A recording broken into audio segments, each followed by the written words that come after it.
नमस्कार दोस्तों, मैं अंकुर उपाध्याय स्वागत करता हूं आप सभी का एक बार फिर से अपनी नई वीडियो में। बिग डे, आप सभी का स्वागत है। बजट है दोस्तों, और बजट की बात करें तो बाजार बजट पे बजट जैसा कुछ अभी तक मूव नहीं कर रहा है। एक्चुअली में बजट शुरू भी नहीं हुआ है। 11 बजे फाइनेंस मिनिस्टर निर्मला सीतारमण जी की स्पीच शुरू होगी। वॉलेटिलिटी की बात करें तो इस चैनल पे तो मैंने कल आप सभी के साथ कोई अपडेट शेयर नहीं करी, लेकिन मैंने कल जब दूसरे चैनल पे वीडियो बनाई थी तो मैंने आपको क्लियर कट बताया था कि वॉलेटिलिटी रहेगी भरपूर। दो राय मेरी तरफ से मेरे व्यूअर्स के लिए। पहली, जितना हो सके ट्रेड इग्नोर करिएगा।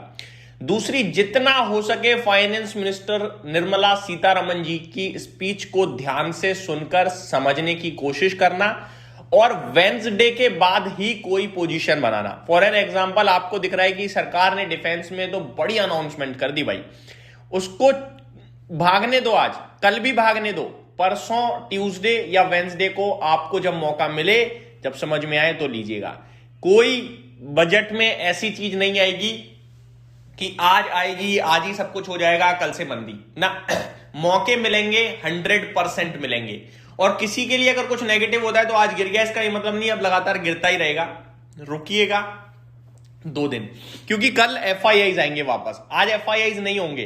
तो आज जो बाजार आपका ट्रेड कर रहा है ये आपके इंस्टीट्यूशनल इन्वेस्टर जो है डोमेस्टिक वाले, उनके बिहाफ पे एचएनआई, रिटेल ये करेंगे, क्योंकि संडे है भाई। ग्लोबल मार्केट तो ऑफ ही है, अपना बाजार खुल गया वो एक अलग बात है। अब अपना बाजार खुला है तो कुछ तो करेगा ही। तो एक बार नजर डाल लीजिए जरा कमोडिटी मार्केट पे। बुरा हाल पड़ा है कमोडिटी मार्केट्स का, जहां पे सोने में करीब 9% तक की गिरावट देखने को मिली हमें। हालांकि अभी तो थोड़ा रिकवर भी हो गया है, 6.5% समथिंग नीचे है। 1,40,000 पे गोल्ड ट्रेड करता हुआ दिख रहा है, आज 9,500 रुपए सस्ता हुआ है। वहीं चांदी की बात करूं तो ये 9% नीचे है, 26,000 रुपए नीचे आ गया है, 2,65,652 रुपए पे ट्रेड कर रहा है। गोल्ड ने आज 1,35,000 का लो लगाया है, भी 1,40 के आसपास ट्रेड कर रहा है। कमोडिटी मार्केट्स में चौतरफा सेल ऑफ है, मतलब ऐसा लग रहा है कि जितनी तेज भागे थे उससे 3 गुना तेजी से गिर रहे हैं। कॉपर 7% नीचे हो गया है, 1,200 रुपए केजी आ गया है। एल्यूमिनियम में लगभग 2% की गिरावट है। जिंक करीब 1.25% नीचे है, और लेड में करीब 0.5% की गिरावट है, बट निकल 4.5% नीचे दिख रहा है। तो कमोडिटी मार्केट्स का हाल बेहद बुरा है दोस्तों, सिर्फ इतना बताना चाहूंगा। अब बात करते हैं थोड़ा सा सिल्वर से रिलेटेड स्टॉक्स की और मार्केट की। सबसे पहले सिल्वर के ईटीएफ क्रैश। कमाल की बात यह, मैंने जब अपने चैनल पे वीडियो बनाई थी ना अभी थोड़ी देर पहले, तब ये ईटीएफ हरे निशान में थे दूसरे चैनल पे, और मैंने अपने व्यूअर्स को कहा था कि ये तो मेरे को बहुत बड़ा शॉक मिला है कि जब चांदी इतना ज्यादा गिर गया उसके बावजूद ये हरे निशान में। तो आपके लिए एक गोल्डन अपॉर्चुनिटी एग्जिट की। जिसने कर दिया होगा कर दिया, अदरवाइज क्या हाल है वो आप देखिए। सिल्वर का यूटीआई एएमसी का जो ईटीएफ बिटा है वो 12% नीचे है। जेरोडा केस का जो सिल्वर ईटीएफ है वो 15% नीचे है। आदित्य बिरला सिल्वर ईटीएफ 12% नीचे है। आईसीआईसीआई प्रूडेंशियल का सिल्वर ईटीएफ 10% नीचे है, और सिल्वर बीज निप्पॉन का 12% नीचे है।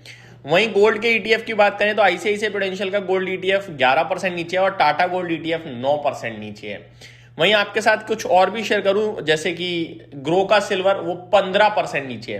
तो भयंकर सेल ऑफ है। ये तो हो गया सिल्वर ईटीएफ। अब आ जाते हैं स्टॉक्स पे। हिंदुस्तान कॉपर 12% नीचे। एमसीएक्स कह रहा है भैया कमोडिटी में ये जो सेल ऑफ आ रहा है जिसकी वजह से ट्रेड ही नहीं होगा, ये भी टूट गया, 12% नीचे। हिंदुस्तान जिंक 9% नीचे। नेशनल एल्यूमिनियम 7.5% नीचे। वेदांता में रिकवरी बहुत अच्छी आई है, 4-4.5% ये भी नीचे है, और हिंडाल्को भी 4% समथिंग नीचे देखने को मिल रहा है। तो ये आपके लिए अभी तक का हाल। अब आते हैं बजट पे दोस्तों। 11 बजे स्पीच शुरू होगी, कहां पे ध्यान देना है कहां ध्यान देना नहीं है, इसके बारे में मैं आपको सिर्फ इतना बताना चाहता हूं। कुछ नोट कीजिए आंकड़े। सबसे पहले फिस्कल डेफिसिट, ये 4.3% का अनुमान है अगले वित्त वर्ष के लिए, जो फाइनेंस मिनिस्टर को देना चाहिए। इससे ज्यादा दे दिया तो वो शायद बाजार नेगेटिव ले जाएगा, और अगर इससे कम दिया तो भी बाजार सवाल पूछेगा कि आप कम क्यों दे रहे हो। क्या आप खर्चा कम करने वाले हो या आप बोरोइंग कम करने वाले हो? क्या दिक्कत आ रही है? कैसे कम खर्चा, कैसे फिस्कल डेफिसिट इससे कम हो रहा है? दूसरी बात, अगर बात करें केपेक्स की, तो 12 लाख से 12.5 लाख करोड़ का केपेक्स अनाउंस कर सकती है सरकार वित्त वर्ष 27 के लिए। अगर इससे ज्यादा कर दिया 12.5 लाख करोड़ से, तो मार्केट खुश, धमाका। और 12 लाख करोड़ से कम कर दिया तो बाजार निराश हो जाएगा। जीडीपी, नॉमिनल जीडीपी ग्रोथ की अनुमान की बात करें तो 10 से लेकर 10.5% का जीडीपी अनुमान बता सकती है सरकार। नॉमिनल जीडीपी दोस्तों, यानी कि इन्फ्लेशन प्लस जीडीपी को प्लस करके जो आंकड़ा आता है। तीसरी बड़ी बात अगर मैं आप सभी के साथ शेयर करूं तो वो ये है दोस्तों कि हमें ये देखना है कि इस बार क्या शेयर बाजार से रिलेटेड कोई रिलीफ आता है, जैसे कि long term capital gain tax में, एसटीटी में, या एफआईआईज के लिए कुछ स्पेशल आता है ताकि वो भारतीय बाजार में वापस आए। अगर आ गया तो ठीक, नहीं आया तो बेकार है। तो ये कुछ इंपॉर्टेंट चीजें हैं। सेक्टर्स के लिहाज से ड्रोन सेक्टर पे कुछ फ्रेश मैन्युफैक्चरिंग को लेकर इंसेंटिव्स आ सकते हैं। ईएमएस स्पेस के लिए इंसेंटिव्स आ सकते हैं। और भी कुछ इंपॉर्टेंट चीजों के बारे में, जैसे third party motor vehicle act के तहत कुछ प्रीमियम्स को बदल सकते हैं, तो ये भी अनाउंसमेंट हो सकती है। ये सारी कुछ बड़ी बातें हैं। एफडीआई की लिमिट बढ़ सकती है, सरकारी बैंकों में अनुमति आ सकती है, जिसकी वजह से सरकारी बैंकों के लिए पॉजिटिव हो जाएगा, specially bank of Baroda, Canara bank, SBI, इन बैंकों के लिए, क्योंकि यहाँ पे ऑलरेडी फॉरेन इन्वेस्टर्स इंटरेस्टेड रहते हैं। ठीक है, तो ये कुछ बड़ी चीजें हैं दोस्तों जो हमें इस बार ध्यान में रखनी है। बाजार की बात करें तो small cap index crash type दिख रहा है, 1.25% नीचे है, क्योंकि स्टॉक्स टूटे बहुत ज्यादा है, जो टूटे हैं कुछ। मिड कैप सिलेक्ट में 0.5% के समथिंग की गिरावट है। वहीं बैंक निफ्टी फ्लैट है। सेंसेक्स और निफ्टी हरे लाल निशान में झूलते हुए दिख रहे हैं आप सभी को। नीचे से 100 पॉइंट संभल चुका है निफ्टी। टॉप गेनर की लिस्ट को आज IFCI लीड कर रहा है 9% ऊपर, टेक्नो इंजीनियरिंग 6.5% ऊपर, अग्रवाल आई, डेटा पैटर्न्स, वर्धमान टेक्सटाइल ऊपर है।